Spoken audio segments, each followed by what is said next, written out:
પાલનપુર પાલિકાના નવીન પ્રમુખ ઉપપ્રમુખે ચાર્જ સંભાળ્યો. બનાસકાંઠા જિલ્લાના પાલનપુર નગરપાલિકામાં આજે નવા પ્રમુખ અને ઉપપ્રમુખના ચાર્જ સંભાળવાનો કાર્યક્રમ ધાર્મિક માહોલ વચ્ચે યોજાયો હતો.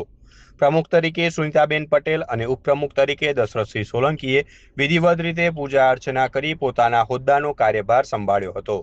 જેમાં મોટી સંખ્યામાં ભાજપના આગેવાનો, કોર્પોરેટરો, કાર્યકરો તેમજ સમર્થકો હાજર રહ્યા હતા. નવા હોદ્દેદારોનું ફુલહાર અને શુભેચ્છાઓ સાથે ઉષ્માભર્યું સ્વાગત કરવામાં આવ્યું હતું.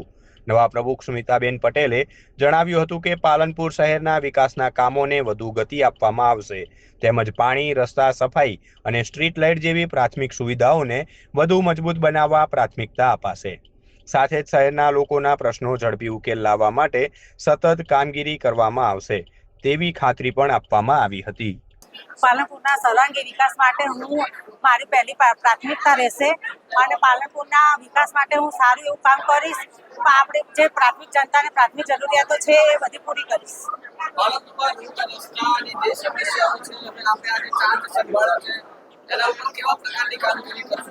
જે કામગીરી રસ્તાઓની બાકી છે, પાણીની જે ઓછું પડે છે બાકી છે, એ બધું કામ હવે હું તત્પર લઈશ.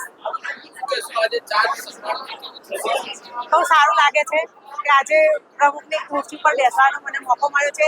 એ માટે હું ભારતીય જનતા પાર્ટીનો અને જિલ્લા સંગઠન, શહેર સંગઠન અને અનિકેતભાઈ ધારાસભ્યનો ખૂબ ખૂબ આભાર માનું છું કે મને જે આ મોકો આપ્યો છે એ મારા માટે બહુ જવાબદારીની સફળતા.